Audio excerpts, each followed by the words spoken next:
20 socialists, one capitalist. This is not a debate. This is a firing squad. I love how PBD just flips the whole room in this. I'm very excited to react to this with y'all because here's the truth. This isn't 20 versus 1. This is 20 versus reality. A lot of people love talking about theory. A lot of people love talking about what they read in a book. But when it comes to actual reality, in my book, reality wins. And what I noticed here as we are about to jump into watching this video together is that there is a bunch of college-educated young adults here that are very opinionated, very well articulated, and actually some of their points I actually agree with. But when it comes to life experience, you know, it's one thing to be educated. It's another thing to be experienced, another thing to draw wisdom from that experience and through that education. And I've often felt that my entire life, when I was getting out the Marine Corps, and I would associate with people in my class because I was taking my GI Bill at DePaul University, downtown Chicago, as a single father taking night classes. I never fully related to the 20, 21, 22-year-old college kid because I was already 24, 25 at the time. And I had already been through 3 deployments, 2 combat tours. And I felt like so much of life has already been under my belt. And a lot of these students were so opinionated, so well thought out, so well articulated, and they were so hardcore on their position from the position of, I know everything now because I read it in a book and the professor validates me, my mom and dad validates me, whatever the case may be, and nobody can change my mind. And I never approached life that way. I've always approached life as in, let me observe what's going on in the room. Let me observe what you've got to say. Let me observe what other people have to say. I've got my opinions. In the book Principles, Ray Dalio talks about, I walk into a room assuming that I'm wrong about my position because I want to learn from other people. And full disclosure, I have 5 kids. We just had a great weekend this past weekend spending time with my 3 older kids as well as my 2 grandkids. And none of my 3 older kids, who is now officially 30 years old and 24, my twins are 24 years old, none of my 3 older kids went to college. And that was by design.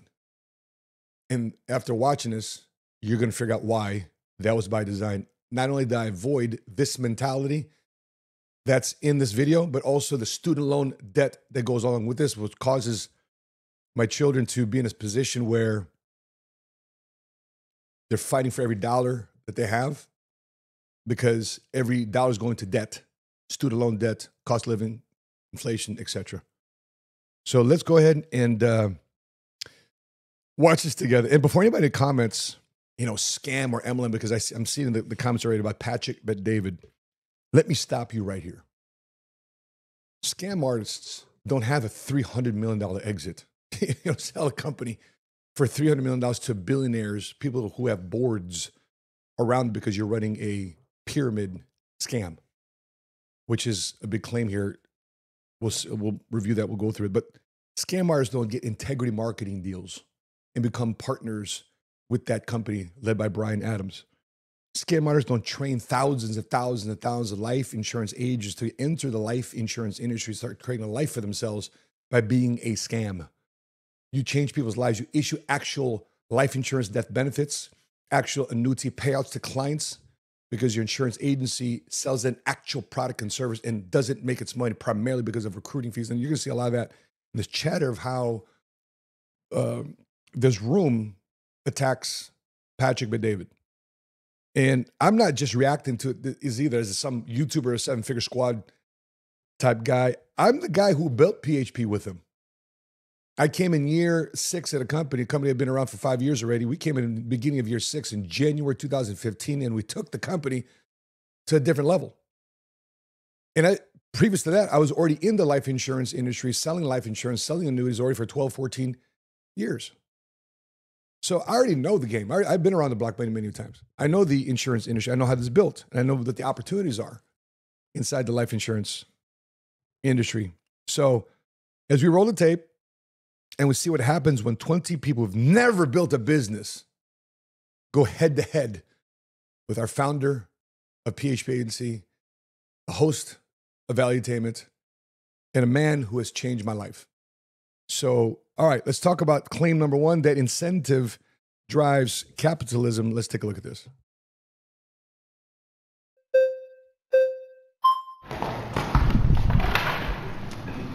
How are you? What's your name? Good. Hi, I'm Alana. It's nice to meet you. Okay, so I think the issue is the framing of incentive here. Incentive doesn't disappear in a socialist or a communist society. It just changes and evolves.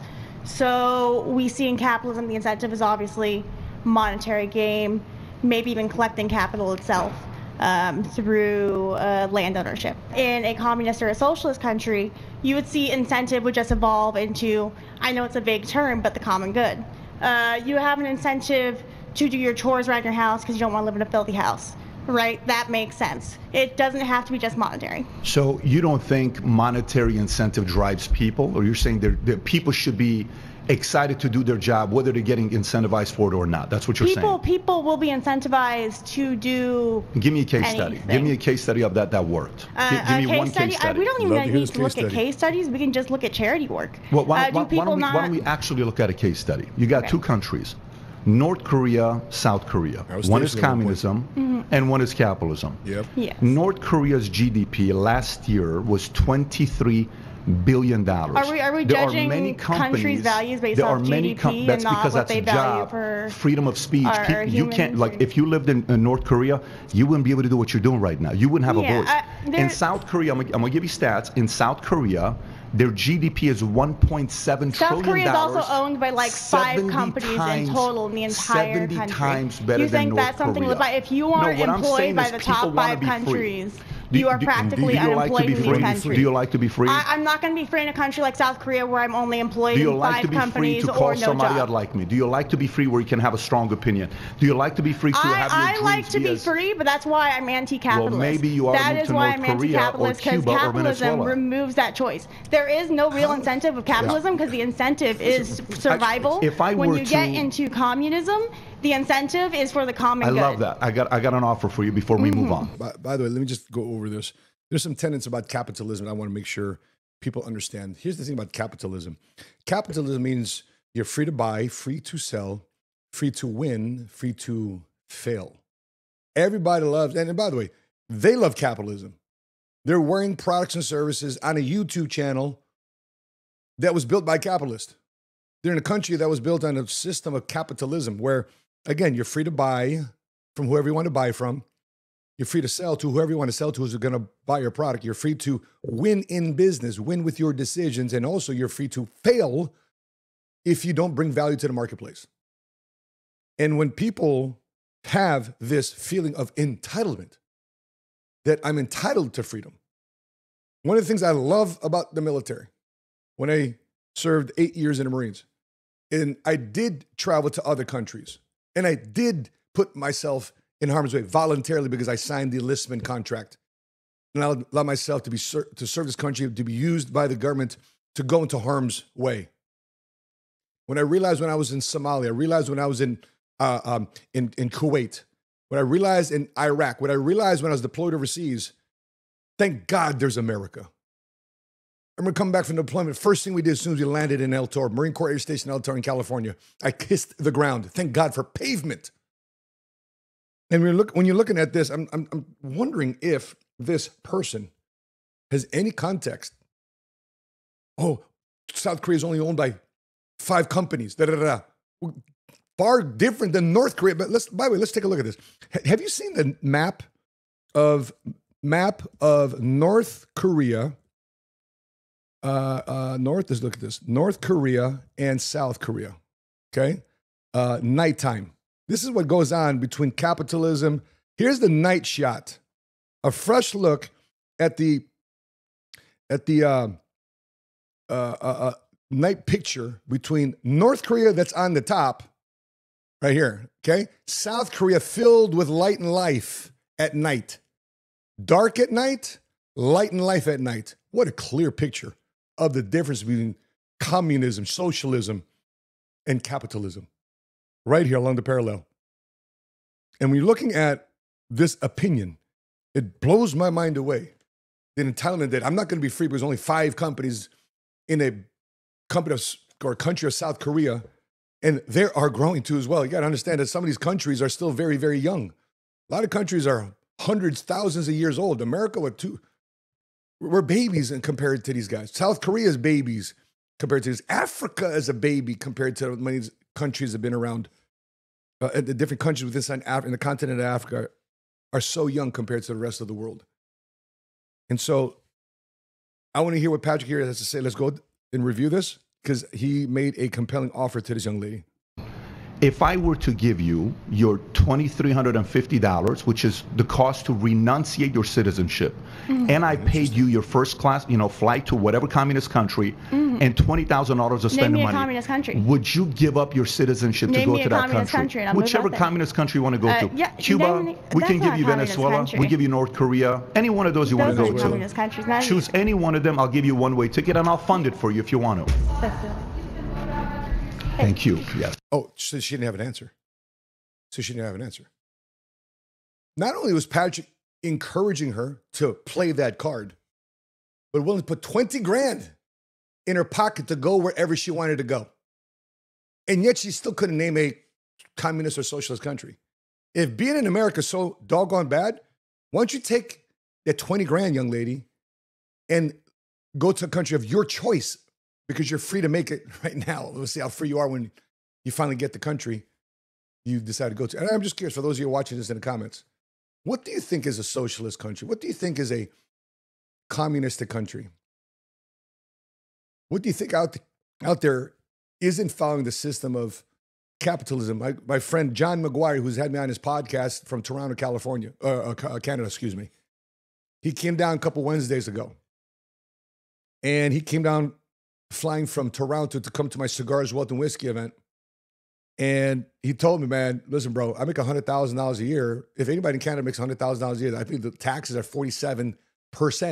Anything above $250,000 are taxed at 53%. A majority of what they make is taken by the government to fund the country. Nuts. Crazy. So you take away incentive in a country and you'll kill the incentive to produce, to create, to innovate. And incentive isn't greed. That's the most annoying thing about capitalism. I'll tell you right now, the most annoying thing about capitalism. You know, capitalism will force you to do. That's why people feel butthurt about it, because it forces you to improve. Capitalism doesn't care where you come from, doesn't care how you were raised, doesn't care about your sob story, doesn't care if you were less fortunate, doesn't care if you're old, you're young. Capitalism cares about whether or not you provide a product or a service that is marketable, that the marketplace will pay for. And once they're paying for it, then they continue to pay for it, you have to improve. Why? Because other competition will come into the marketplace because they see you got something good going on and they want to make money like you. They're going to compete against you. And if you don't compete, you will lose your market share. Your clients or customers will go to your competitors because they choose to improve. There's no sense of entitlement, seniority when it comes to capitalism. You've got to improve. You got to grow. You've got to develop. And here's the kicker. The same people screaming about greed, what do they do every 2 weeks? Don't they cash your paychecks just like everybody else? Don't they have an incentive to work at their job? You know what that's called? It's called a paycheck. How's that for an incentive? So let's go to this next claim here. Let me get the timestamp on it here. That capitalism has lifted more out of poverty than, actually, I think there's one more I want to go here. So is it cut number 2132? Here we go. I believe it's right. I believe this is the right timestamp here. 2132. Is it the right one? Yeah. My next claim is capitalism has lifted more people out of poverty than any other system. Patrick. How are you? I'm Gabby. Gabby? Yeah. Good to meet you. So I would argue that governments have actually lifted the most people out of poverty. If you look historically, we look at China, for instance, had the most significant poverty reduction in all of human history. They pulled 800 million people out of poverty using state-owned enterprises and state centralized planning. They did work with the capitalist system, but they did it, most of it was done through state-funded infrastructure, education, and contributing to strong literacy programs, redistributing the wealth. I think that my other argument would be that there hasn't been an opportunity for alternative systems like socialism to pull enough people out of poverty. So we look at examples. There hasn't been? There hasn't been enough opportunities for them to succeed. And so when Why we do you say, think that is? I think that is partly because of the U.S., and I think because capitalist forces and global market insecurities have sabotaged these attempts to do socialism. So we look at an example in Chile in the 1960s. By the way, actually, I don't disagree with her. I think there's a lot of sad government intervention that happens at the CIA level to destroy countries. We launched an album called The Movement, and we launched an AI artist named Milyan. In fact, we created a YouTube channel. I will put a link in the description below. But in the research of me doing songs, because I wanted to create songs, hip hop, R&B, that would feed us the right words to inspire us to greatness, to inspire us to financial literacy, to inspire us to create generational wealth. And I couldn't find an artist that's willing to, I was willing to commission artists to work it out. I was willing to pay them, but none of them wanted to do it. None of them, they declined at the topic many times. Even comedians I've asked to write sketches and skits about financial literacy, about generational wealth, about dealing with the grit of being a capitalist, about being an entrepreneur. And when I was researching about music, I discovered that many CIA ops would hire rappers and artists in other countries and fund them with our tax dollars to feed the population this music. They'll make them riot and protest and want to throw over the government. And so with this young lady talk about her position that socialism hasn't had really a chance to be full, I kind of agree with her. I see where she's going with it. 60s, they elected a democratic socialist, and he proposed literacy reform, wealth redistribution, land reform, and all of that was a threat, obviously, to the United States because McCarthyism was on the rise at the time. And so instead of allowing Allende to have a chance with that, the U.S. Orchestrated a CIA-backed coup to take over and to have a military dictatorship that led the country instead of Allende, who actually was having a lot of success in reducing the poverty rates before the U.S. interfered. And so I think we look at other parts of Latin America, like Venezuela, for instance, and we see the same thing. We see that the U.S. has interfered several times. You know, with Chavez in Venezuela, he was able to reduce the poverty reduction in half in the first decade of him being in office, and he was sabotaged ultimately by the U.S. and by a military dictatorship, so that the people that replaced them were actually. So may I respond? It's Sure. a lot of different cases here. So let's thank you for that. Of so course. let's go China first. Okay, so when you say China was able to recover and because they use state-funded, nationalized systems. So in 1978, Xiaoping, the leader of China, went to Japan. He saw what was going on with Japan for two decades. Every year, their GDP was grown by 15%. The economy was doubling pretty much every 4 years. Sure. They go over there, they say, we got to find a way to compete with Japan. How do they have fewer people, but they're beating us? They sit down with their leaders after a few drinks. Eventually, they say, how did you fix your economy to be growing the way that it is? A capitalistic society that they had in Japan. They asked the question from Xiaoping, the prime minister Fukuda, asked the question, how many banks do you guys have in China? He says, we have one bank. Wow. He said, it's a nationalized bank? He says, yeah. That's it? Yeah. How many loan officers do you have? Not many. You want to compete with one bank? Yes. He says, if you want to compete with us or others, here's what you have to do. You need 5,000 banks with 35 branches, with 30 loan officers. That's a total of 5.25 million loan officers and a population of 600 million people that are living there. You do that every week. You take 10 applications with these loan officers for small business owners, and you allow the small business owner to compete. They did that. China started competing. By the way, in America in the 1920s, we had around 30,000 banks when we were really, competing in a marketplace. In the 80s, we ended up having around 14,000. Today, we only have 4,100 banks in America. that concept of allowing just one bank to compete, it's not going to work. By the way, that was a scary fact, scary position that Patrick just shared. Think about this. We used to have 40-some thousand banks, 14,000, now 4,100 banks. By the way, for those of you watching this right now, is that a good thing or a bad thing? How many airlines out there? Darren, how many airlines out there? We got Southwest, United, American Airlines, Delta, United, Spirit, Frontier. That does it go on? Like who else? You're to 8. Who else? So the list doesn't go on, right? You think it goes on, but it doesn't go on. We have maybe, how many different airlines do we have in America? 8. We just rattled off 8 here between Darian and I. 8 airlines. Is that good? Or is that good for you as a person looking to get a competitive airfare? Oh, what about cell phones? How many different major cell phones out there? What we got? We got iPhone and Android. That's it. Is that capitalism? Mind you, I'm reacting to this. I'm being very unbiased, even though I've built PHP agencies side by side with Patrick McDade for 10 going on 11 years now. I'm detaching myself from that and just hearing these concepts and these ideas from an objective standpoint. And some of them, I actually agree. I'm befuddled right now that there's only 2 cell phones that many people go for in America, and that's only iPhone and Android. Is that good for you as the consumer? It's not. It's actually scary. Banks. How many banks out there? How many major banks out there? We got JP Morgan Chase. We got Wells Fargo.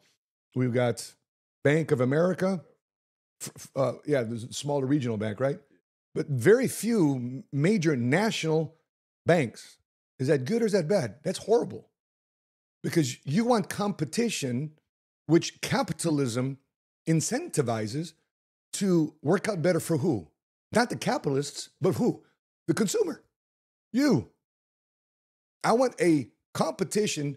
For example, what's going on in California right now? A lot of property and casualty insurance companies have departed California from selling homeowners insurance policies in California.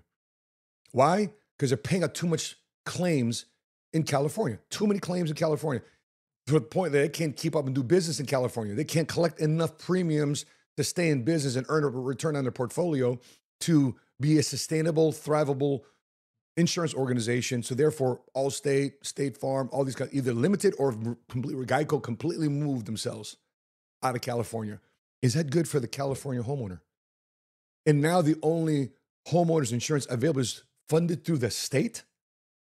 To Governor Newsom, as the governor of California, had to put in a state-funded property and casualty insurance company instead of Allstate, State Farm, instead of private sector getting involved in to create better insurance policies for its homeowners. Is that good for you? Is that bad for you? I think it's bad.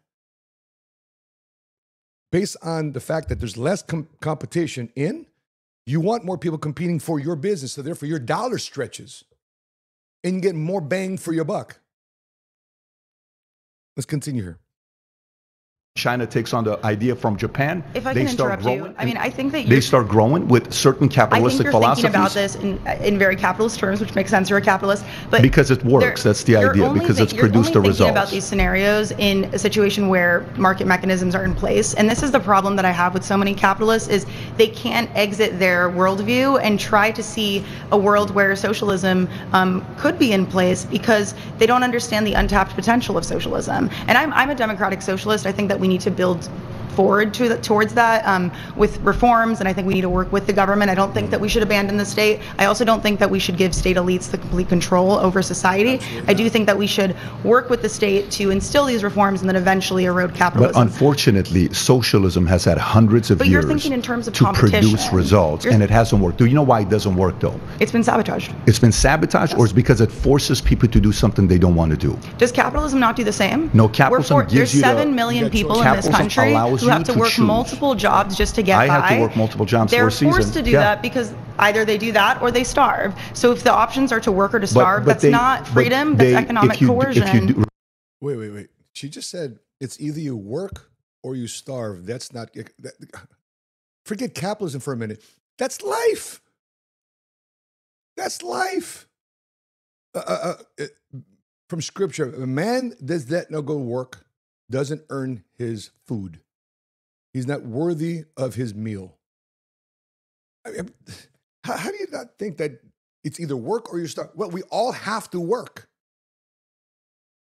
Regardless if you, is it for profit or non-profit, you've got to go to work. I make sure I understood that correctly. Let me rewind that. I might be wrong there. It's been sabotaged. It's been sabotaged, yes. Or it's because it forces people to do something they don't want to do. Does capitalism not do the same? No, capitalism gives there's you the... 7 million people in this country who have to work choose. multiple jobs just to get by. I have to work multiple jobs for a season. They're forced to do that because either they do that or they starve. So if the options are to work or to starve, that's not freedom, that's economic coercion. Respectfully, if you do that for a period of your life, I understand it. If you're doing that for 30 years, you're doing something wrong. You shouldn't be working multiple jobs for the rest of your life. So, first of all, I'm not going to argue with this moral argument. I think that people who live in poverty, especially when we look at how many people live in poverty in this country, and also it depends on how you define the poverty line, but there's 40 million Americans who live below the poverty line in this country. There's 3 guys in this country that own 40% of the wealth. How does that work in a country that is You really want to go there? You want to go there? Okay, so let's talk about it. So when we talk about the rich people at the top, okay, and you say, well, the rich don't pay enough taxes.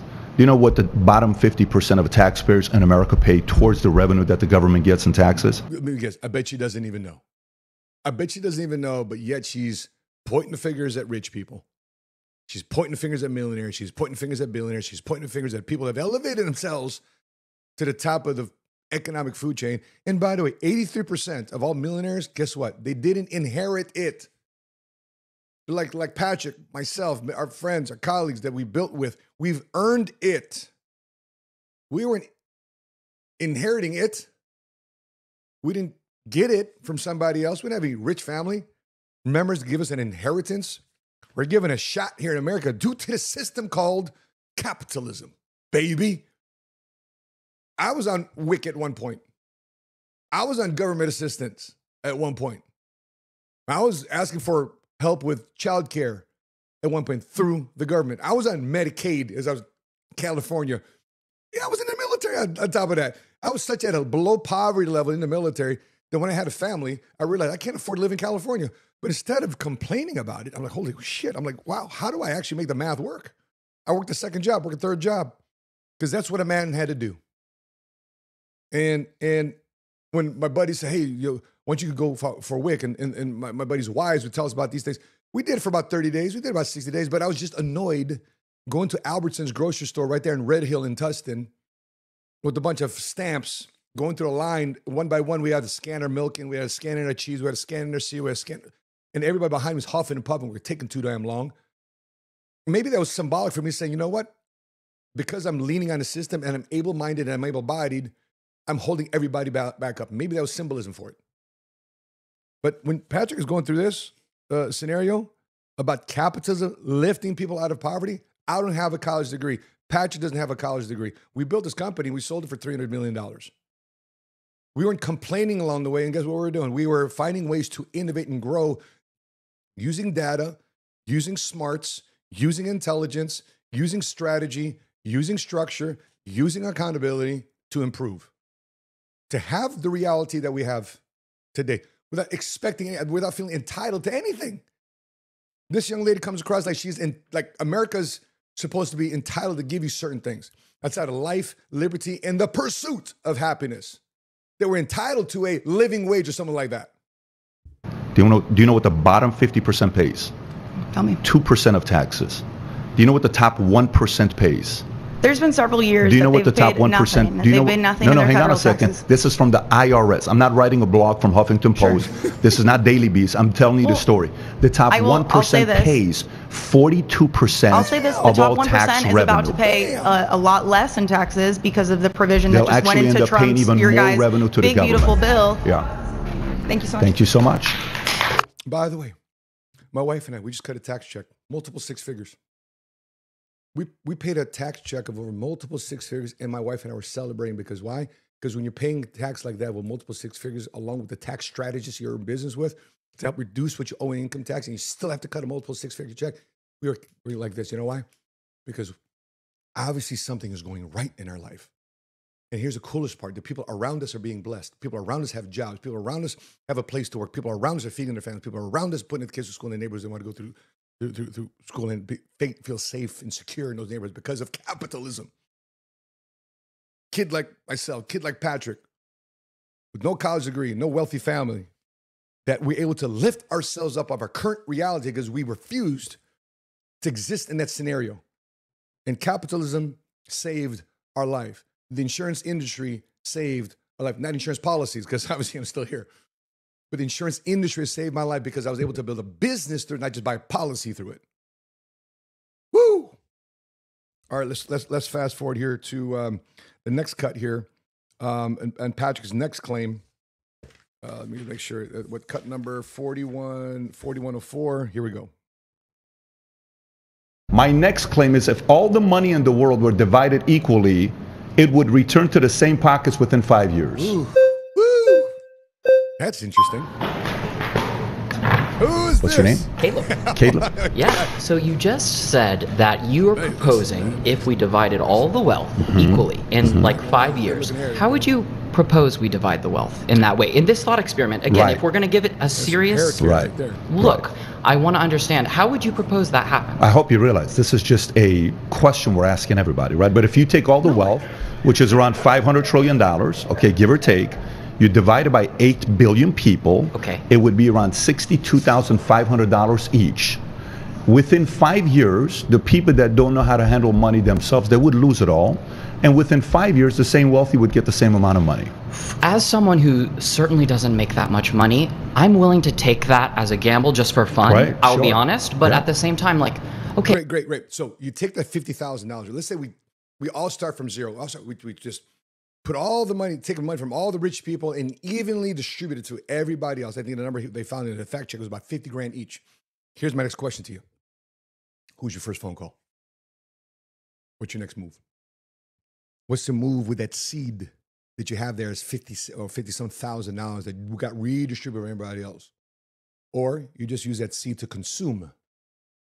Or do you use that seed to share? Or do you use that seed to replant?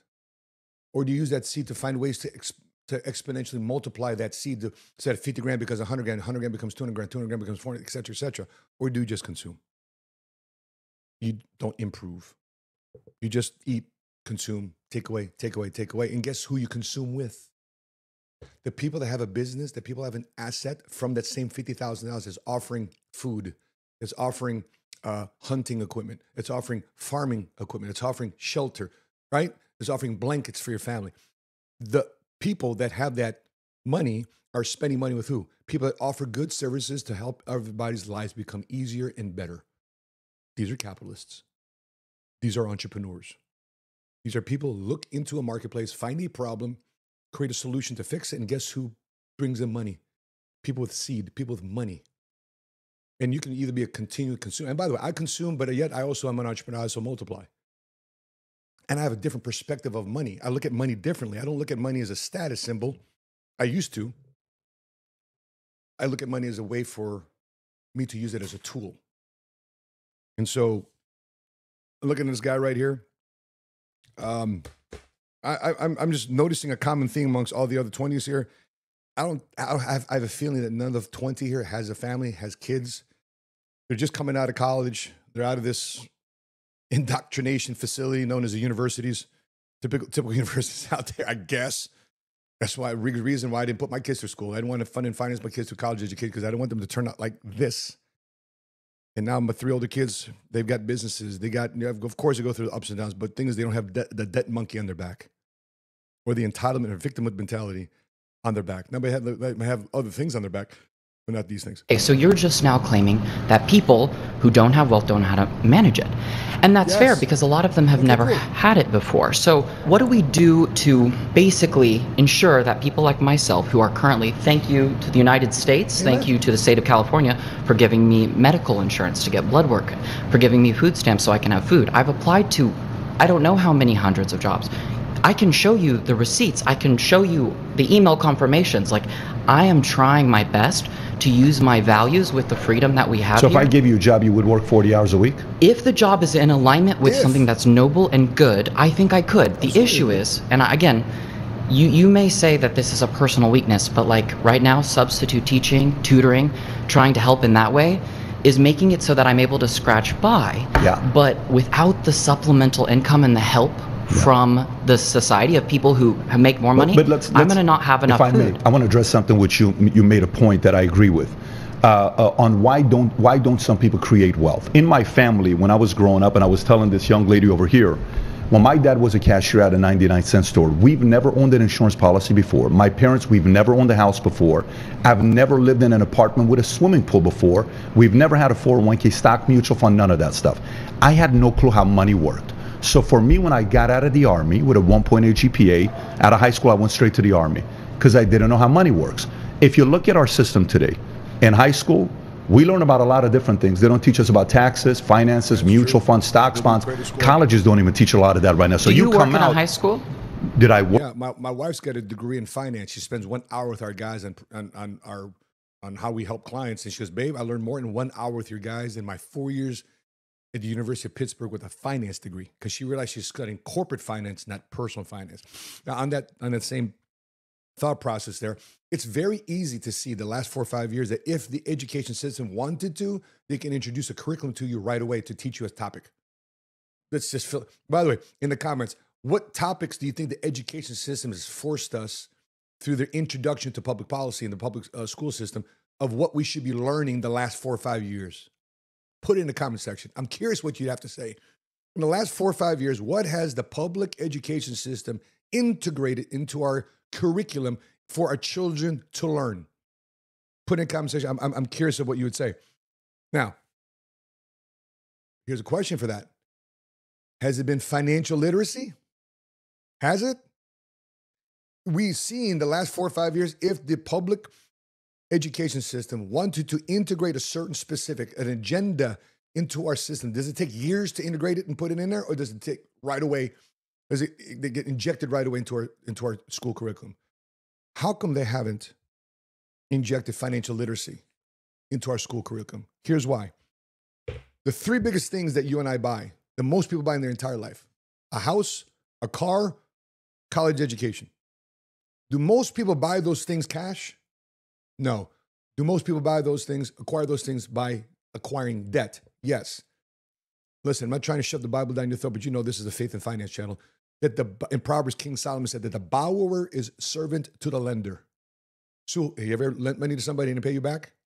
And now they're running away from you, they're skipping away from you. You can't come to the cookout because they know you're going to be there to collect from them potentially. Yeah, the borrower is servant to the lender. Now, if everything that we've bought, our biggest things in our life, a house, a car, our education, we're borrowing that, guess what we've allowed ourselves to be part of? A rigged system. The system is rigged against many people in America today. That's why I see the fight. That's why I see the attraction of his message of socialism, because if capitalists are causing us to borrow things, and when the borrower is serving to lender, we become the financial slaves to the banks. That every dollar we come in goes to our mortgage, goes to our rent, goes to taxes, goes to credit card debt, goes to student loan debt, goes to car loan debt. What do we have left for ourselves? For the typical person. And I see now how this upsets a lot of people and why this message of socialism has gotten so much momentum. Because people don't know how to fight. The way I fought was through financial literacy, not depending on somebody else to teach me about money, not depending on somebody else to help me read what's going on in my finances. I mean, think about this. Imagine your cell phone. How much of your cell phone doesn't work for you if you don't know how to read and write? You got to depend on a friend to read and write for you, to send text messages. The only thing you can do with your phone is talk on the phone. You can't even use social media. You can watch videos, but you ain't able to communicate, drop comments unless somebody else reads and writes, types for you. When I was deployed overseas, when I was deployed in Somalia, when I was deployed in the Middle East, we depended on an interpreter. In the back of my mind, everything we translated to an interpreter. Guess what I was worrying about? Is this interpreter interpreting what I'm saying to them the right way? And are they saying back to me what I'm hoping to get back in response? I'm dependent upon who? An interpreter. Why? Because I don't speak the language. So if you want to learn about a subject matter, in this case, money, entrepreneurship, business, guess what you ought to consider doing? Educating yourself more about the subject matter. So therefore, this subject isn't Chinese to you, and you're not intimidated by the subject matter, and this subject matter isn't bullying you. You master it versus it mastering you. Because even in the game of Monopoly, how many guys have ever played the game Monopoly? And even Monopoly, the money ends up uneven. When you play the game of Monopoly, the money changes in different piles amongst the players in the game of Monopoly. And that's human nature. Just because everybody starts a race doesn't mean everybody finishes the race the same way. Some are faster, some are stronger, some work at it the next time they run a race. Some give up. They say, I'm never going to compete ever again. Some people say, man, this pain caused me to lose a race. I'm going to be the best at this race again, whether it's an actual sport or in the game of business, the race of life. Do you have experience like me, someone who's essentially on those front lines working? I've worked with many high school teachers and the directors of psychology to talk to the youth. Yes, I have. So right now, I'm in a position where I have options, like you said. I do have some options, but they seem to be somewhat destructive and exploitative of me, of my peers. So I'm trying to I think you're too selective for jobs right now. You don't have the ability to be selective at this stage. Well, but the thing is, I do, because I'm instilled with a freedom that is maybe God universe given, and I don't actually have to, because of the system, like you said, I don't have to play along with some corrupt game. So I gave up a career. I think California is perfect for someone like you.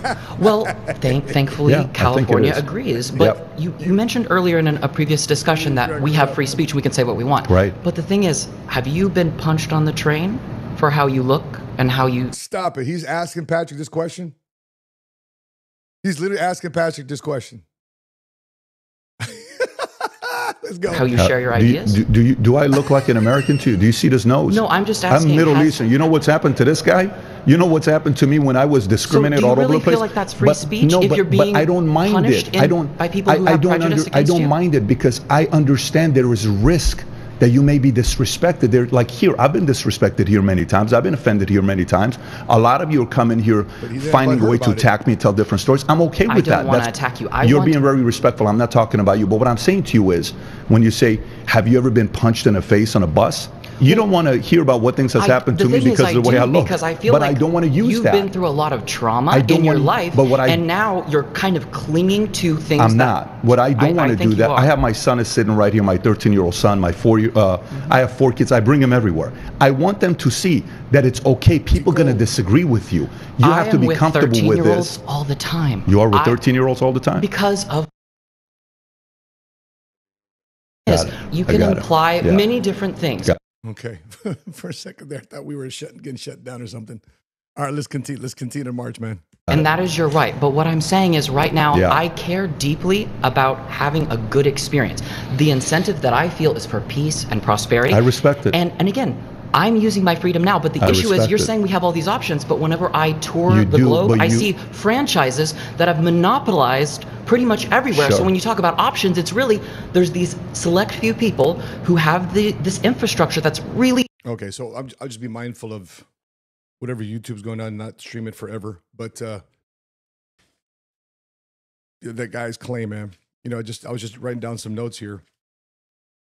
If you take a billionaire's wealth and you spread it around, within 5 years, the hustlers will have it back. That's not oppression, that's reality. How many people, okay, you want to know a quick experiment? How many people take a tax refund from their tax check, like earned income credit? How do I know? I was that person at one point. Finally had a house, will get my earned income credit as a single father of 3 kids. What did I do with the tax refund? Due to lack of financial literacy. What did I do to my tax refund? Any splash of cash I would get because I've been working hard all weekend. I deserve to enjoy my Friday and Saturday and go to the mall, et cetera, et cetera. I was there. I was there at one point. But here's what socialists will never admit.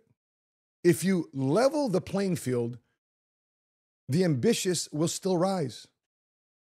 Because amongst human nature, the people that want more out of life will rise. They will show up and show out. They will differentiate themselves above everybody, or they want to differentiate themselves above everybody else. And the lazy, guess what they'll still do?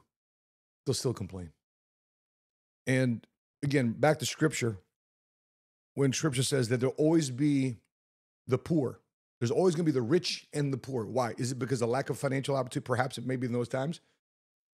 But today, I've come to learn that a millionaire mindset, you guys are watching the 7 Figure Squad, right? If you want to be part of the squad, 7-figure squad, 8-figure squad, 9-figure squad, a large part of that millionaire, billionaire mentality is a mentality, not necessarily a bank account.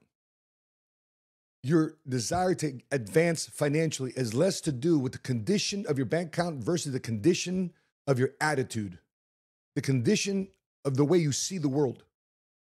Because if you're able to change the way you see the world, it's going to change the way you think things. If it changes the way you think things, it's going to change the way you do things. If it changes the way you do things, then it potentially changes the results you get in your life. Let's go to the next cut here at 5127. Was it 5127? So 5127 here. And I'll be more mindful not to play this more, and I'll have to react more, so bear with me. We'll probably watch less of this and more of me reacting, because I don't want to do any more, what do you call it? Guideline violation to YouTube. Okay, let's take a look. Okay, who we got here? Here, Isabella. Okay. Faye? Yeah, good to nice meet you. So how would you define socialism? Because I think you're kind of misunderstanding what anti-capitalist ideals look like. I think we are just trying to advocate for basic rights for our people in this country and across the world, of course. But I don't think it's necessarily about equal wealth disparity around the world. For most people that are anti-capitalist, I think it's more about just standard rights that are provided by the government. Standard rights that are provided by the government. Yeah. Okay, what are the standard rights provided by the government? When we look at the Constitution, life, liberty, and the pursuit of happiness. We have, of course, we have our amendments, right? But does it say that the government is forced to give us a universal basic income? That the government is here to make sure we're taken care of and provided for? Is that what our Constitution says? And if you have that mentality, where did you get that mentality? That a country is supposed to take care of you, that a country is supposed to provide for your needs.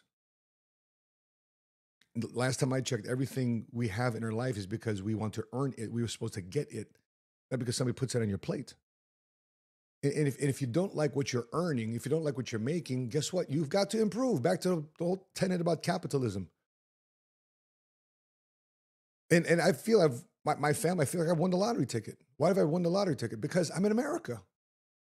My parents made a bold decision to leave the Philippines, to come here to America, to have me, to be born in Chicago, to live in the United States of America, where I can go to school, I can have hospitals nearby, I can be in sports, those type of activities, and I have a great beginning to my life versus being raised in a dirt floor in the Philippines planting rice fields. I'd much rather be here in America than in the Philippines. And thank God my parents made a bold decision to improve our life. And by the way, if you're going to judge a country, how would you judge a country? Just like the way you would judge any restaurant. For example, if you had a restaurant, Patrick made this analogy.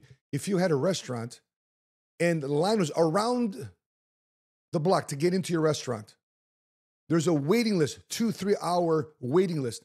I've been to some restaurants, there's waiting lists for weeks. What does that tell you about that restaurant? People want to be there. People want to go there. There's something good there that people want to experience. So if you judge a country based on what?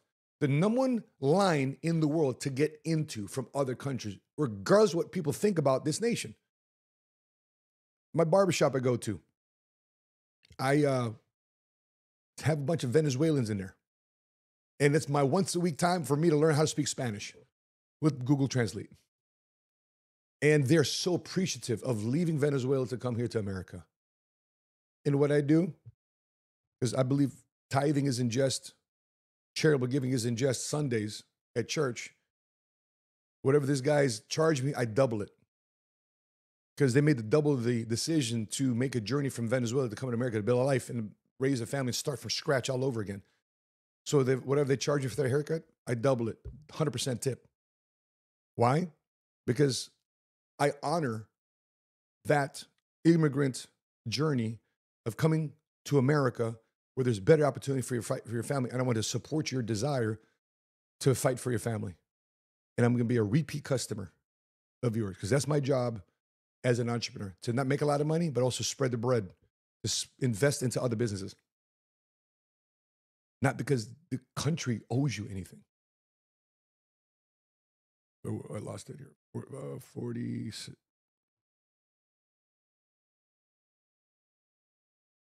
Oh, 5127. Here, let me cut back here. I voted for the socialist candidate. Who was that? Claudia de la Cruz, I believe. Who did you vote for in 2020? I was actually not able to vote. I was in a hospital. Oh, I'm so sorry. Yes, sorry because of results of capitalism. Tell me more. Yeah, so I didn't have access to proper health care or even access to a proper job that would sustain me as a disabled person. Are you comfortable being specific on? Did she just say, I was in a hospital because of, did I hear that right? The blame game, the victim mentality. Wow, everything needs to be pointed out. The reason why I'm in the hospital is because Trump. I'm in the hospital because of Biden. I'm in the hospital because of my ex. I'm in the hospital because of my family. I'm in the hospital because of some other situation. You might be in the hospital for a health reason. Why don't you claim it as that? There's something wrong with the body. I'm in the hospital. Why do you have to say it's capitalism? Put me in the hospital. Come on. What happened? You don't have to if you're not comfortable with it. I'm also mentally ill, so that was something I had to deal with. But I'm mainly mentally ill because I am disabled in a capitalist country. Tell me more about mentally. She's mentally ill because she's disabled. Why can't you just be mentally ill? I'm trying to follow the pattern of the justification behind it. The reason why I'm mentally ill is because I'm disabled. Okay, I get it. Okay, I understand. Ill. Who qualified you as somebody that's mentally ill? Me and my doctor team. Who convinced you that you're mentally ill? Me and my doctor team. What's the specific category of mental illness? Is there one? You know why I asked this question? Let me explain to why I asked this question. So I don't even like the psychological industry. I don't really stand for like Sigmund Freudian politics or anything like that. So if you're going to debate the ethics of psychology. I'm not. Where I'm going with this is going back to the same thing with if the money were to divide it equally, it'll end up being worth out within 5 years. My trouble is, in many cases, somebody you and I look up to will say something to us that we choose to believe for the rest of our lives. Unfortunately, it could be something where you have ADHD, you're mentally ill, you're poor, you're this, you're that, and we get to choose to buy into that or not. And if you do... So you're saying I'm not mentally ill or I'm not disabled? I'm not saying you are or you're not. I would challenge it to go a little bit deeper to see if there's anything you can do about it. So you're asking me about my health. You're asking me about my disability. I'm not. And my... I will say we are in a market where, stay with me here, there is a market where there's profit to convince you to you have issues to take the medication. And by the way, don't you agree with that? We are in a current medical market where it's not health care, it's sick care. I now understand why many people are so upset at capitalism. Because a dirty portion of capitalism that does cause greed. And if you just focus on the areas of capitalism that cause greed, that's all you're going to see capitalism for. I choose to see the other 80% of the good that capitalism brings. And by the way, there's never going to be a system where 100% of people are going to be happy. There's always going to be people that are upset on either way. And nobody's ever going to be 100%, no country's ever going to be 100% excited about whatever presidential candidate or politician or law or company policy or salary is being paid. There's always going to be some people who's going to be complaining about it. But I choose to look at the world for the things that's the net positive for me, not the riffraff. So for example, if I looked at the Catholic Church for the riffraff, the craziness, the sin, the disgusting nature of pedophiles within inside the Catholic Church, then I'd never go back to God. If I looked at the nature of doctors that are greedy, that use the system of healthcare / sick care to keep you sick so they can keep getting fees from insurance companies, then I never go to the doctor. I'm mindful of it. I ask more questions of the doctor, but it doesn't mean I don't go back to see the doctor. Because I choose to see the net positive of whatever situation that I'm in so I can get out of it what I'm looking for, and at the same time being aware and cautious about the things that might hurt me. But she's fully looking at the healthcare system, capitalism, as evil, 100%. because they're making money. Yeah, but I and don't I'm have not access to supportive the of that. medication. I don't have access to even a result or a solution to my disability as someone with a connective tissue disorder. It's genetic. Have you been able to go to different doctors and get yourself tested? And Yeah. see? You have? Yes. And in California? Yes, but not And who enough. paid I for can't it? find a specialist. You can't find I a can't specialist. find a specialist Is there for who anyone I in your am. life that's I willing to can't pay find for the anyone. specialist? Well, they could or they would if they had Anybody money, in but your- they, yeah. Would you be okay if I pay for a specialist for you to go see? Wow. Good for you, PBD. Good for you, PBD. Wanting to pay for her. That's what capitalists do. That's what capitalists do. Offers to help. What compassion in PBD's. He earlier, he offered to pay the $23.50 for an American citizen to pay to renounce her citizenship, and he was willing to put $20,000 to fund her departure from America to go to a country of her choosing with 20 grand in American dollars in her bank account. She refused. This young lady, she's crying for a specialist because she can't find a specialist because of the broken healthcare system in California, Medi-Cal, I believe it's called in California, Medi-Cal, not Medicaid, Medi-Cal in California. And he's offering to fix her problem. I wonder what she says.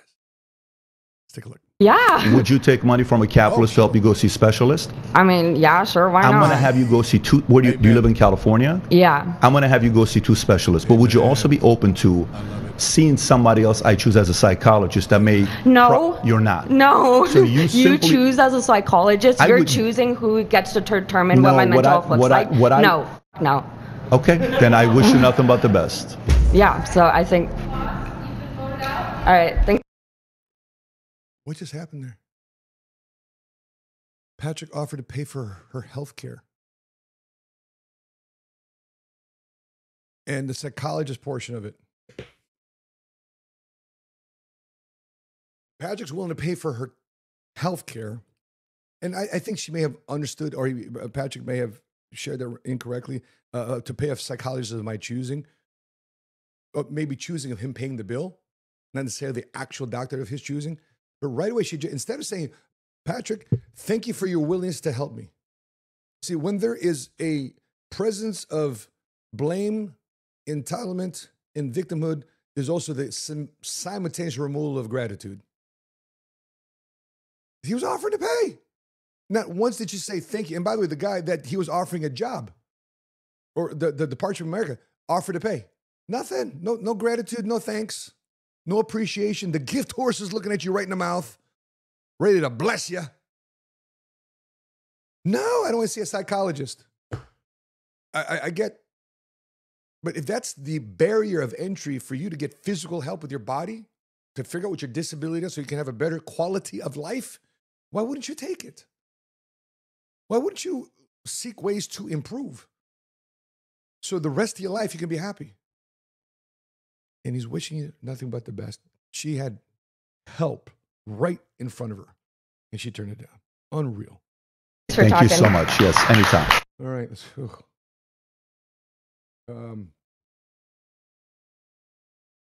go to the next one here.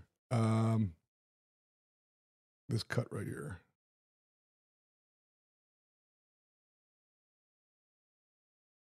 Whew. That was too bad, man. I feel bad for her. I genuinely feel bad for her. That was not good. He could have gotten help.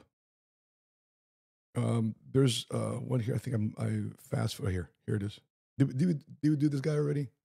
We didn't. Okay. He looks sharp.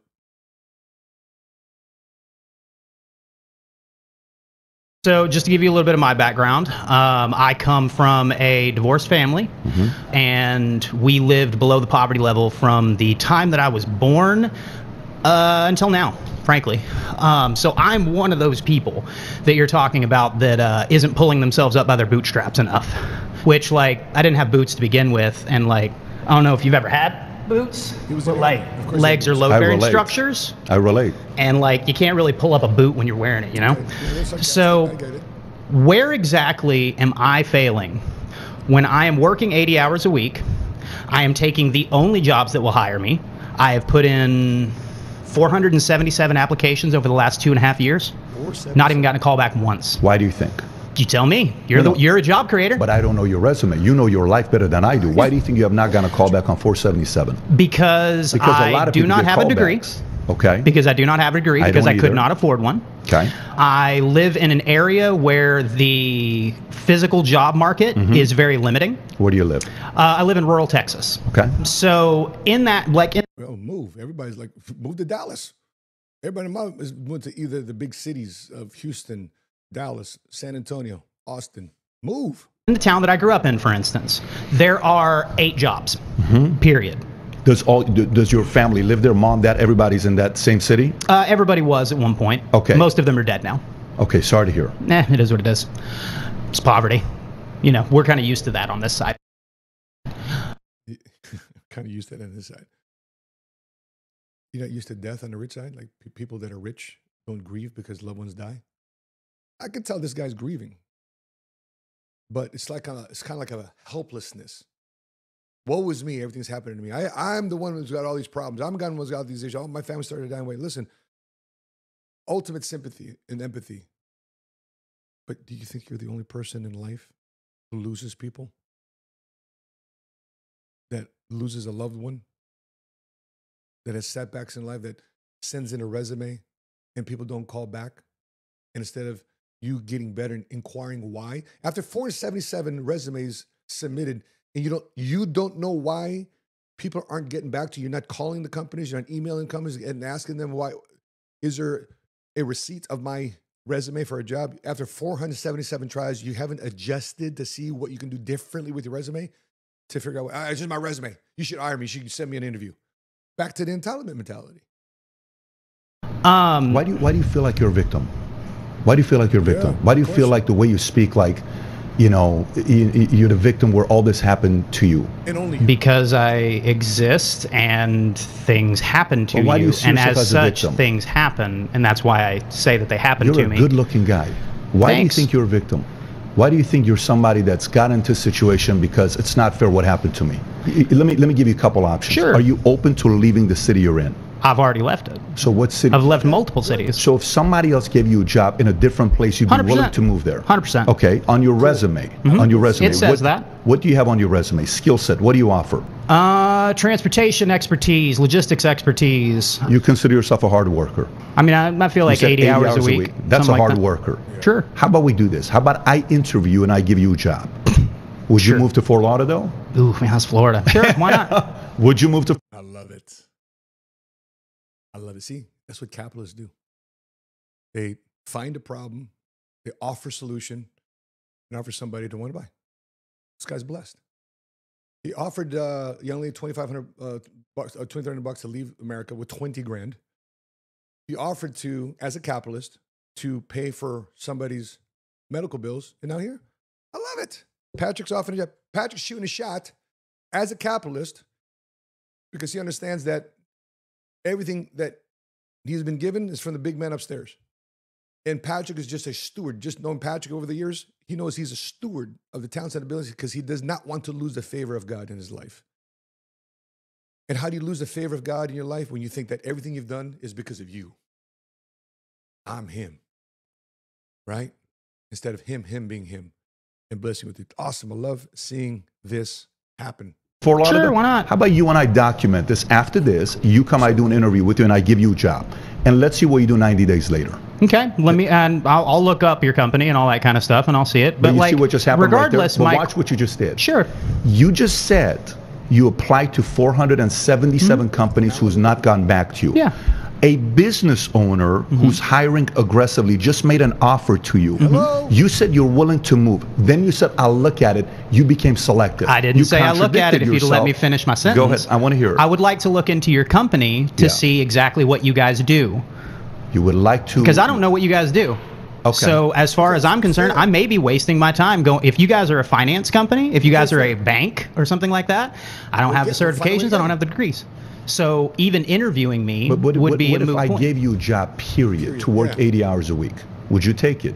and I paid you a reasonable wage. Are we talking a livable wage or a reasonable wage? What do you and make whose right version now? of reasonable are we What do you talking make about? right Your now? version of reasonable or my version of But reasonable? you see, so now for me, what I'm noticing from you is I need specifics? no, not necessarily. No, most of the people I hired need specifics. Just the arrogance. Just the arrogance. Bro, you got nothing going on for yourself. You admittedly said, I got nothing going on for me. Family's passed, this. Nobody's talking to me. Nobody's from the 477 resumes. The moment the gift tourist back is looking at you and right in the mouth, offering you a job and opportunity, and you don't knock on the door and say, listen, I got my bags packed. Let's go, PBD. Whatever you got going on, whatever doors you're opening for me, I don't know what this is all about. Let me follow this path. Let me take faith. Let me take courage. Let my courage be more than my fear of the unknown. Back to being selective. It's got to align with certain things. Bro, you got that to go down for yourself. I don't get it. That's why, back again, that financial freedom, capitalism, wealth creation is less to do about your bank account and more so what to do with your attitude and your perception of how you see the world. Because how he perceives the world, because woe is me, he can't even see a gift right in front of his face. Difference is I'm trying to hire them. In this instance, you're trying to get a job and you're being selective. It's going to work against you. I'm not trying to get a job. Originally, I was My trying to offer is ask you off where the table. moral fell. My where the offer is moral. off the table Okay, that's because fine. you're going to be difficult to work with. Okay, sure. But my question was, where is my moral failing? Like, where is it that you are saying that I am not working hard enough and I am not doing I just enough? experienced it right now because the way you just handled this situation. Got it. So I should accept anything that somebody gives me at first blush if it is a guaranteed thing. No, not necessarily. I agreed to do your interview. I agreed to be interviewed by you, and you agreed to consider me for hiring. Yeah. So therefore, I am taking that opportunity. I've chosen to. But because I am asking you for specifics, your immediate reaction is that, oh, well, you're trying to be picky. I'm not. I'm asking specifics. You could have simply I said I need to look up your company. That's all I said. You could have said is I'm willing to have the interview. And I did. You would have had the interview. And I did. No, you said it depends. I said, don't yeah, know. sure. Let me look. Yeah, Let me do sure. all I this would other look stuff. into your company. That's all I said. I appreciate you. Thank you, James. You lost, bro. So disappointing. So what do you guys think about that? Did he blow it? Am I wrong? Did I see that wrong? Did I read it wrong? Oh no, man. You know, when I was single father of 3 kids, making $1,500 to $1,600 take home pay, somebody offered me opportunity more so than what I currently had to help me rise above my situation. Yes, sir. Absolutely. Obviously, he's got to not violating moral or legal standards, not blindly following. But you can see that Patrick got something going for him. He wouldn't be brought there if Patrick was of some influence to be brought in that podcast. It's not like you know this guy from nothing. You kind of got a reason why Jubilee brings a guy like Patrick to be the one being attacked by 20 other people, and he's sitting in a corner, bull in the ring type style. You don't think that's worthy of saying, hey, listen, man, this guy's got the courage, the guts to be around 20 people who are arguing his point against ours. Maybe this guy is worthy of following and taking a job from. Lost your shot, bro. Lost your shot. Hi. What's your name? Faye. Faye? Yeah. Good to nice meet you. So how would you Imagine. By the work. Only to see you. learn a bit more. Okay. Firstly, I want to start by saying that the U.S. is not largely socialist because that's not what socialism is. Socialism is social or collective ownership by the workers or a community of the means of production, right? So we're talking about like city-run grocery stores, or we're talking about worker cooperatives, or even in some cases credit unions where a local community owns the bank that they take part in, right? That's what socialism is. Socialism is not when the government does stuff for you. It's not when they build roads. That happens under capitalist economies. That happens under socialist economies. But I'm also not sure you... But if, I actually, in a way, I see there's some truth to that. There's some... For example, I'm in the insurance business. I do business more so with companies that are privately held. It's called a mutual insurance company versus a stock-held insurance company. Stock-held insurance company, they have to abide by the wishes of the stockholders. A mutual insurance company they have to abide by the wishes of the policyholders. So the policyholders drive the decisions and they drive the future outcome of what their insurance company is about, because the insurance company is obviously taking their cash, their premium, investing their money, and then at the time of their demise, they provide a death benefit to the beneficiary, or in between, they provide access to cash value that's inside their policies. That's why I prefer a mutual health insurance company. So in a way, I like the credit union example. I like the insurance example I just shared with you, where the policy holders, not necessarily the workers, but the clients are the ones in charge of the direction and joint ownership or some control or some influence to the company, not just necessarily the CEO. Hardly know what capitalism is, and if it's okay, I'd like to ask a couple questions about your job. Sure. Because you're offering that. I know that you're Valuetainment, right? You run a YouTube podcast. Mm-hmm. You also run PHP Agency, right? Yep. Yes. And you sell life insurance policies, right? Life insurance and annuities. Yes. I read an article by the Daily Beast which argued that you make more money from recruitment fees to get people to work for you than you make money from selling those policies. Capitalism is when you provide a service and sell the labor of yourself or the person who works for you in return for money. But you're not really doing that, right? You're selling being part of the company through recruitment fees. I'm not sure that's capitalism. How familiar are you with the insurance industry? Pretty familiar. Are you? Yes. You've been in the industry before? No, my grandfather was. And I asked him a lot of questions. Okay, so he knows it from a very, very, very 35,000 foot view, reading one article in Daily Beast, and he thinks he knows more about Patrick's company than Patrick knows about his company. And so instead of giving statements and putting words in Patrick's mouth to create your debate point, you ought to be asking questions like Patrick's been doing to whoever he's been debating with. He's asking questions to clarify the point of understanding, make sure it's all in the table versus people just kind of screaming, yelling, talking over one another. Because Patrick is going about seeking to understand, then seeking to be understood. One of the habits of highly effective people. This guy comes in his arrogance saying, oh, you run this, you run this, you run a company like this. He should be saying things like, Patrick, I understand based on reading the Daily Beast, do you make more money on recruitment fees than actually selling life insurance and annuities? Because Patrick immediately would say, no. And I, being the former chief distribution officer in the number one income earner lifetime of PHP Agency, I would say no. None of us make any money on recruitment fees. The company does, the corporation does, but I individually and anybody that's running their own business on this platform, PHP Agency, makes $0 from people recruiting into the company. And by the way, what's the recruitment fees? $199. We make $0 from the $199 that people enroll into PHP to get access to our platform. We spent $3 million on an application called Bamboo, access to the mentorship. And by the way, just so you guys know, when you book time with me on an app called Connect, okay? You know this because we've mentioned this in many, many different videos. Every one of our videos has some form of Connect profile to it. So if you go to my thank you for my badges. Thank you so much. All right, thank you. This the Connect app is telling me I've got a badge. I'm one of the top Connectors on Connect. But this app called Connect allows us to allow people to reach out to us and ask us a question. And based on those questions that people ask, whether it's a text message, a video message, or full 15-minute on FaceTime or Zoom, it ranges from $20 to $45, or for 15 minutes, $825 for 15 minutes of FaceTime with me. Okay, and an app called Connect. And guess what? People pay it.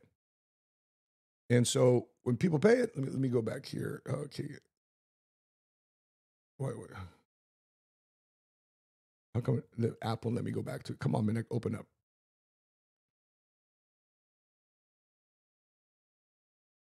Okay. So just so you know, these are, I don't know if you can zoom in on that. These are potential 2 clients there.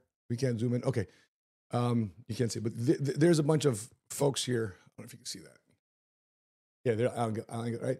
There's a bunch of clients here that book time with me, right? That book time with me on an app called Connect. Okay, the reason I bring that up is because people invest $20 for me to give them a message back on Connect. They got a business question, they got a leadership development question, they got an insurance question, retirement planning question. And a guaranteed way for people to get back to me is through an app called Connect. So if you ask for a question on me and Connect, I respond with a text message. That's $20. If you want me to give you a video message about responding to your question, it's $45.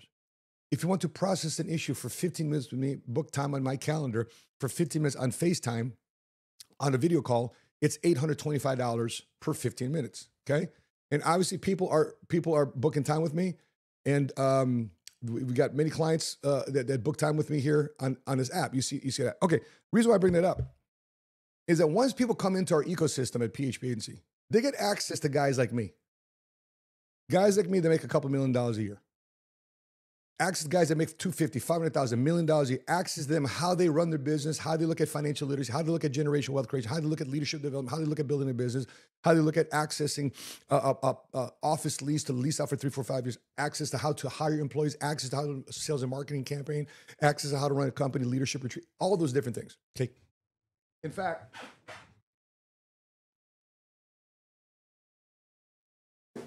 our guys at PHP get a playbook. This is our playbook. Okay, this is the one was originally given to me by Patrick, and Patrick signed this playbook. Okay, Patrick signed this playbook here when we first became part of the company, PHP Agency. And I'll tell you this playbook is how we run our business. This playbook is how we run our business. Okay, color coded, different ways to run plays, system of building your insurance agency. How to build your business as a personal producer, how to create cash flow within your agency as a one-man operation, a five-man operation, a 10-man operation. If you want to build an organizational structure, et cetera, people that you need to hire. Our guys for $199 and this playbook is $15. Enough for what? The cost of printing this. We're not profiting from this. So people get access to our business system and our format and how to run a business for $199. A very de minimis amount to start a business, to build a multi-million-dollar business potentially for what it could be. And by the way, last night at a national call, we did over 2,500 clients last month purchasing life insurance and annuities. I promise you, we make more money selling life insurance and annuities to the average and ordinary multicultural middle-income demographic than money we make on recruiting fees. And by the way, we don't make any money on recruiting fees. The company, this PHP Agency, makes the money on recruiting fees because we lean on their platform to use for commission structure, operations, compliance officer, different departments inside the company that I don't have to hire for. That's the power of partnership. And now we've partnered together with Integrity Marketing Group, which is a company that's worth that has a $1.3 billion EBITDA, a $20 billion company. And so before any comments start chirping about scam or MLM, let me stop you right here.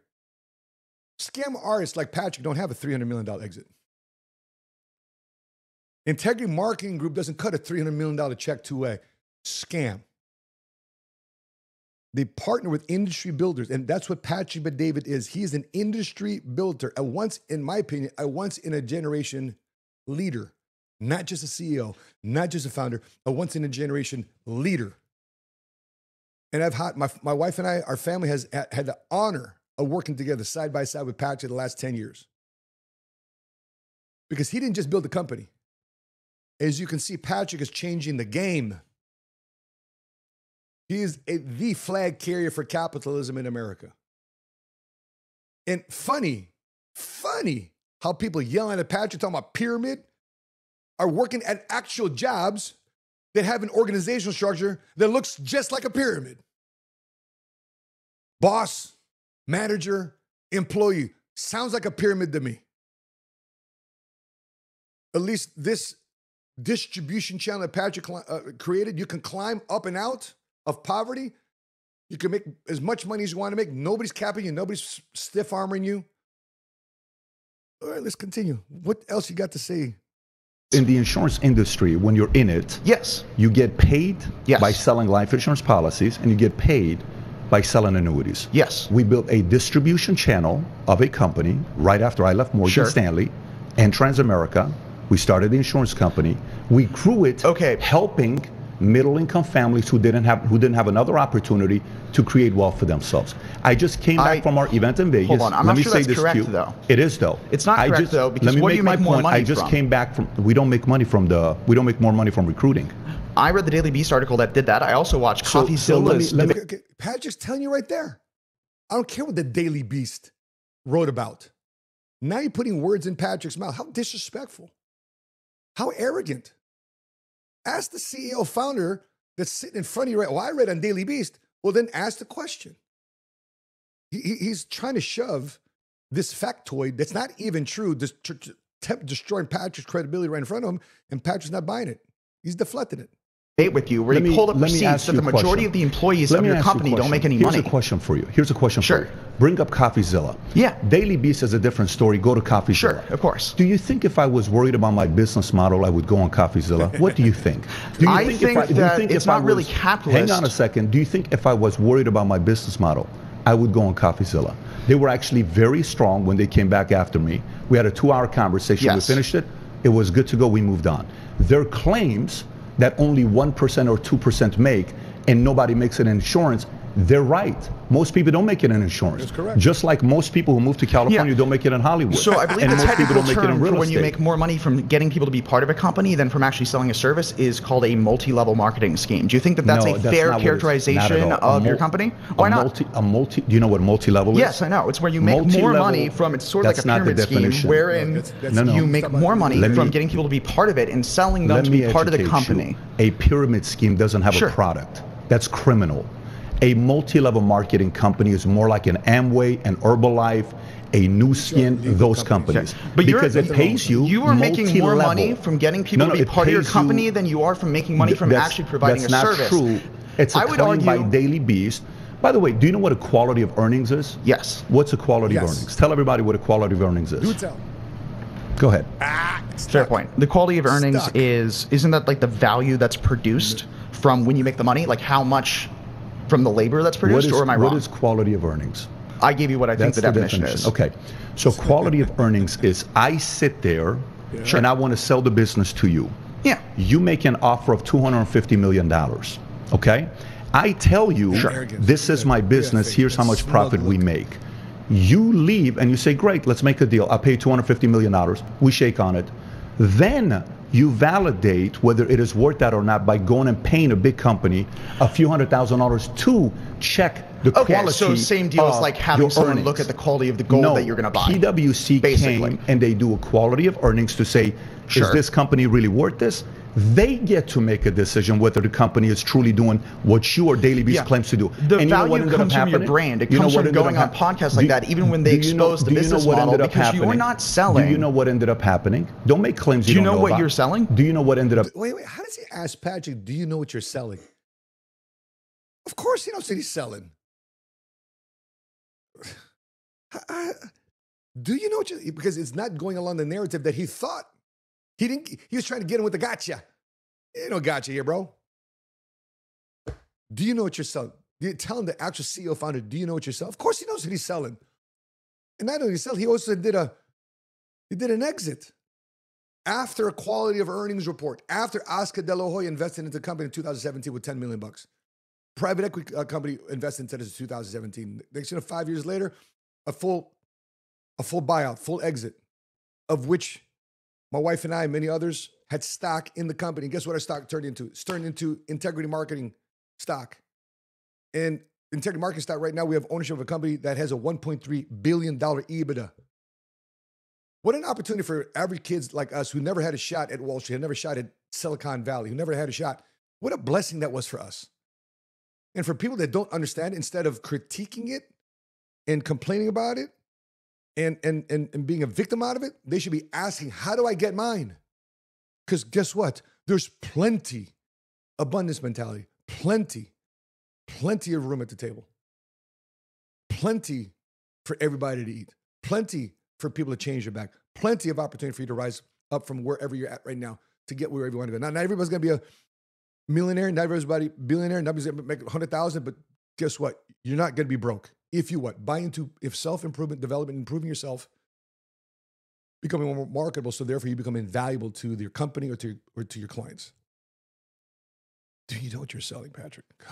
You know happening? what you're selling, Do right? you know what ended up Do you happening? know what you're selling? The company You're selling ended your up personal buying, brand. You're selling the idea, No, because when you're offering you're- people here jobs, right? You're saying that they would have to pay you money to get that. So in reality, you're trying to convince them to pay you money to be part of your claims company. of defaming. Be very careful defaming when you don't know the facts. You have a recruitment be very fee. Careful, no, be very You do careful have a claiming. recruitment fee. Be very That's careful all. making a claim when you said people here have to pay to work at our company. It's recruitment Be very fee. careful.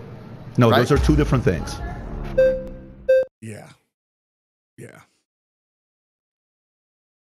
And just to highlight the area that I did agree with him in, that a lot of people in our company don't make money, that's true. You know why? Just because you get an insurance license, just because you come to our office, you come to our meetings, you invest to come to our conferences twice a year, you quit qualified for our local fast start schools every month, doesn't mean you're guaranteed to make any money. You still have to improve. You still have to do. You still have to create results. Because for many, many years, Americans used to create results through their farms, through their trades. They created products and services, value in the marketplace that people exchanged money for. And then the industrial age came in, and then now people said, if I could just trade my farms and I could trade my current existing, just work for you, I trade the risk of me working for myself for potential failure in order for you to pay me for the rest of my life. If I'm going to give up the best years of my life, you're going to give me a salary and a pension for the rest of my life if I give up my farm, give up my opportunity. And people settle for that. And that's an option. But that's an option you don't have to take. That's an option you're forced to make. I chose to think differently. I chose to look at books like Patrick's Your Next 5 Move. By the way, Patrick's story about how he encountered my wife and I when we first came on board to PHP Agency, it's in this book, I believe on page 45. Patrick wrote about a big argument that my wife had, blowout in Dubai. We're flat broke. I don't know why the heck we're doing it in Dubai. We qualified for a company paid trip. We're still flat broke. I don't know how you qualify for a free trip and you're still you can't even afford it. That was us. Book for everybody. You understand your next 5 moves because people don't even understand the first move. The first move is clarity. Second book here, Thomas Sowell. I suggest everybody says a big, thick book here, but Basic Economics. Basic Economics. You got to read this book by Thomas Sowell, one of the greatest economists, studied under a great economist named Milton Friedman, destroying a lot of myths. And for people yelling scam, scam, scam from their keyboards. Meanwhile, Patrick Bet-David built a $300 million exit.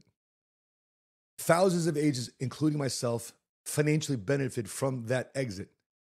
A lot of us got massive bonus, life-changing bonus checks we received.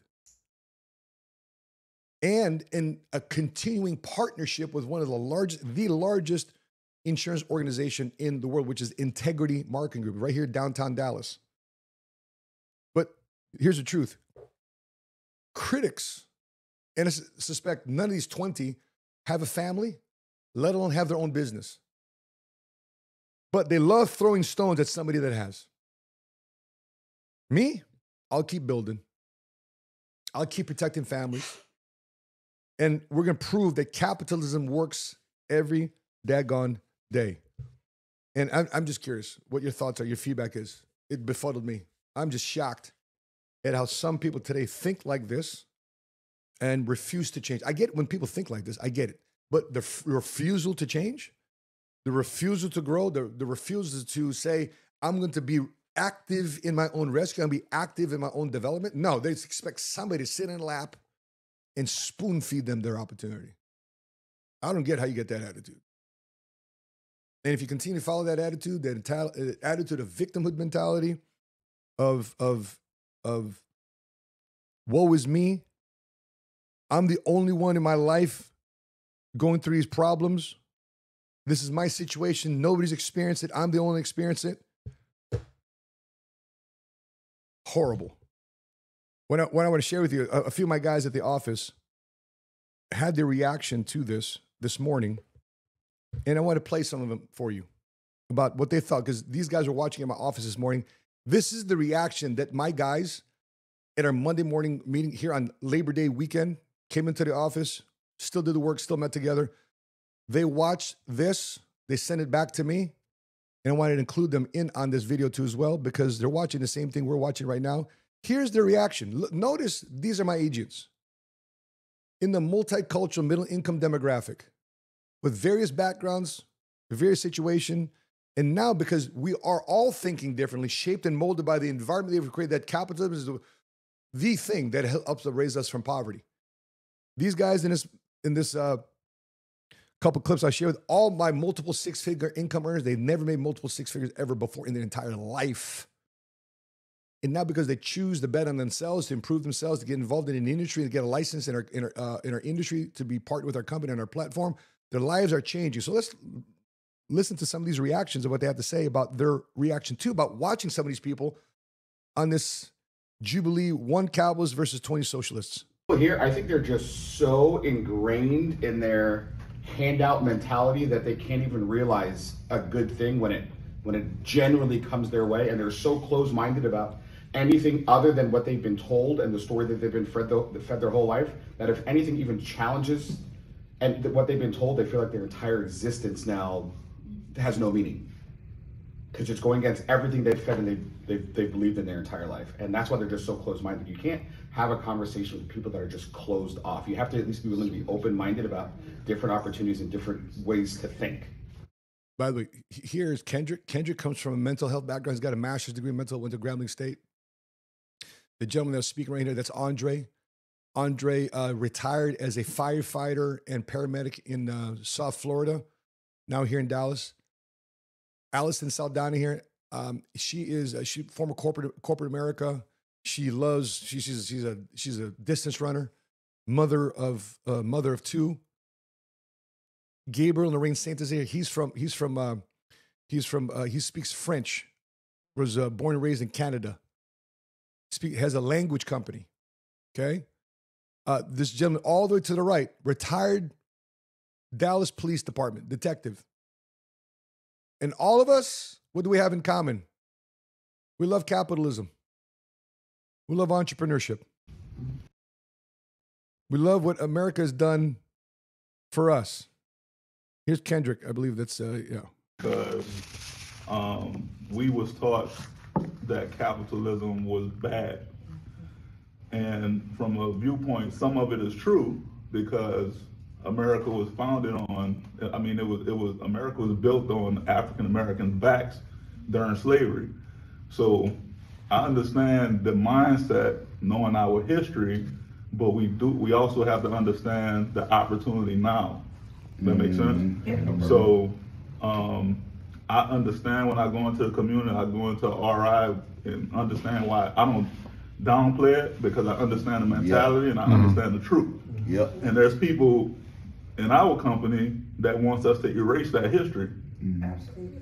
I ain't got to say no names, but people want to move out the country if we got brought here, right? So, everybody, if it's united, the United States, yes, we have to come together and really understand what we can do to if capitalism is built off values and principles, that's a different story, where everybody has a free market to create something, buy something, sell something. That makes sense? Yeah. But back then, it wasn't a free market. Sure. It was only capitalism for a certain few, and it wasn't African Americans. So I understand both sides, but you have to be open-minded now today, because it's not the same. Not the same. Right? But you do. Yep. I think we got one more too. This is Chris Richardson. He's from Alabama. His wife is next to him. Former music producer. And I think a lot of our voices need to be louder because of that. Yeah. Because I agree with you. We actually watched the documentary on Netflix yesterday about Hurricane Katrina. Yeah. It's a good one to watch. So good. And you see the difference in what the real story was versus what the media played. Exactly. I'm like, golly, my dad. So everybody's got their shocked reaction to what's going on in America today, what's going on with these capitalists, et cetera, et cetera. So when you're looking at what's going on in your neck of the woods, what's going on in your bank account, you got to figure out what's going to give you the greatest opportunity to get you to where you want to go, where you have the most control. I'll give you the words of a mentor that once told me. if you're going through something, no matter what you're going through, always find a way to maintain control. Sometimes you got to control your emotions. You got to control your reactions. You got to control your anger. You got to control the way you drive. You got to control the way you handle money. You got to control the way you deal with things that don't go your way. You got to maintain control. So therefore, you're stable. What a profound conversation this was. I don't know if it was really a debate, because as I was looking around, again, I don't know if any of them had any kids. I don't know if they ran in businesses. I think they're early in life. I think early in life, when you are not building either a business or a family, I guess it's okay to think that everybody owes you. But once you realize that life is not going to give you what you think you deserve, you got to go out and get it. That was my life and my reality at 25 years old. I finally got my head out. It took me 5 years to process it, though, because by the time I turned 30 years old, my son just turned 30 years old yesterday. And I was having a conversation. I said, son, listen, this is what your dad looked like at 30. You're now 30. You're the same age as me, just 20 years removed. And he's looking at that because things aren't going right in his life. It's easy for him to blame. It's easy for him to say, what was me going on with the world? But listen, kid, that's a part of life. That's a part of the process of leveling up and being a man and providing for the people you love and care about and providing for your children. I'm just curious, what was your greatest takeaway? Please put it in the comment section below. And also, I want to know, do you want me to do more reactions like this? Is this something you want more on the 7 Figure Squad channel? I build a lot of my channel around faith and finance and my reactions to what's going on in the world, with my reaction to how I read Bible, biblical scripture that relates to finance, how I react to how other people think about insurance and retirement planning in a society where today the average American only has $25,000 in savings. And we have an aging population, and a lot of people are getting laid off, being replaced by technology, where entrepreneurship seems to be the only way for people to innovate and grow. This is the channel for you to follow here in the 7 Figure Squad. My question for you is, what more content do you want me to see of? Also, I want to mention to you guys, this is also Life Insurance Awareness. Thank you, Darren. Today is also Life Insurance Awareness Month. You'll see a lot of content here this month about life insurance awareness, and how you can build it as a wealth creation tool, wealth transfer tool, and wealth accumulation tool. Yes, the word life insurance. Wealth creation tool, wealth accumulation tool, and wealth distribution exponentially to the next generation tool. You'll find out more how we do that here on the 7 Figure Squad YouTube channel. But whatever content you want more of, I enjoy interacting with you guys. I promise, whatever comments you have below this, I know you guys are live chatting in the comments right now. If you haven't had a chance to be in the live chat because you're not subscribed, right? Is that the policy? If you're subscribed to the channel, that means you can chat in a live chat when we go live. By the way, do you want me to go more live, or would you rather have me just standalone videos too as well? So more content like this, or would you like me to do more YouTube lives? Speaking of IG, I do IG lives on Thursday nights, 9:30 p.m. Central Standard Time, every time I'm in town. But would you like to do more YouTube lives? I want to know from you, because YouTube's coming across a lot of changes lately. It's crazy that at one point, our channel used to get a lot of traction, and due to changes in the algorithms, whatever the case may be, even some of the bigger channels right now aren't getting the same reach and frequency as we'd have in the past. I'm willing to adjust based on what you want to do, because I am here to serve you. I don't take any sponsorship dollars, never have. I'm the only sponsor here of my YouTube channel. I'm self-financed. I've never advertised here on YouTube. And if you want to see more of my content, please consider, what do you call that? Super chats, donating super chats. There's ways that you guys can buy t-shirts from us to support this work. Or if you come visit me here in Dallas, because I am in Dallas, we do workshops twice a week at our local office here on financial literacy. We're here in Dallas. So drop a message here that you want to put workshop in the comment section below. We'll send you information about our local workshops. If you'd like to come to our once in a quarter event called Cigars, Wealth, and Whiskey. Last 2 Wednesdays ago, we had Marlon Wayans come out. He launched his new cigar line called Liga Tridente. Had a blast, made a new friend with Marlon Wayans. Our next event is going to be November 13th here in Dallas. And currently right now, I'm on a tour across the country with my book, Keep the Keys. So this really pertains to a lot of homeowners and real estate investors, especially potentially the equity growing in people's homes. And next month, Jerome Powell just might be lowering interest rates that make the accessibility of that home equity to put in your pocket, not the bank's pocket, to put in your pocket, because one thing to get the keys, it's another thing to keep the keys. You can pick this up right now on Amazon. It's a bestseller right now on mortgages, buying, selling homes, and real estate investing. And I'm not even a real estate guy, but these are financial strategies that every homeowner needs to incorporate in order to face tough financial realities, to maintain liquidity and control. Pick that up. We got realtors coming to our office. They're buying 10 packs at a time, giving to all their clients.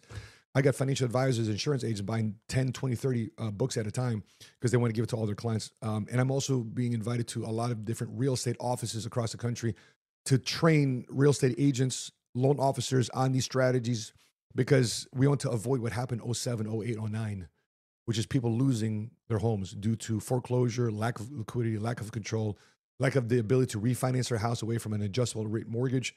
And we want to make sure that it's one thing people to acquire the asset, which is a home, but the biggest purchase most people make their entire life. But I want to make sure that when people approach a realtor or loan officer during the best financial times of their life, they have the right credit score, they have the right income, the right debt to income ratio, the right down payment. But I'm there when people are at the worst financial times. And instead of just offering prayers and condolences, I hope it works out. I find ways to help our clients get a check through the strategies that we help establish with either life insurance or annuities in years prior. So that being said, guys, God bless you. So you have some very interesting comments here in the live chat. And please put those also in the comments when we post this video too, as well, in a 7 Figure Squad YouTube channel. Our schedule right now, Darren, on Wednesdays, we have a Keep the Keys series, right? Wednesday afternoons at 12 o'clock, Keep the Keys. So we have the Keep the Keys series right now every Wednesday, 12 p.m. on a YouTube channel. Obviously, every Sunday, 6 p.m., we have the Bible Money Myth series going on right now at 6 p.m. And in between, if you want me to do more live videos like this, reacting to things, and we also have a podcast on another YouTube channel called Just Earn It, where I'm interviewing people in our community. We have an interview coming up with Fawn Weaver, the CEO of Uncle Nearest. We got that YouTube video coming up here pretty soon. But we got a lot of things going on to help you become more informed, so therefore you can be more of an educated, financially literate citizen, helping people that you love and care about. And I appreciate you guys for following us here on the 7 Figure Squad YouTube channel. If you haven't done so yet, make sure you subscribe. Make sure you drop your biggest takeaway in the comment section below, and I'll see you here on the next episode. Please put your biggest takeaway in the comment section below. And until we meet again, from Frisco, Texas, from Dallas, Texas, I'm your money smart guy. And until we meet again, continue to live smart, continue to love smart, and be money smart today. God bless you guys. Bye-bye. Bye-bye.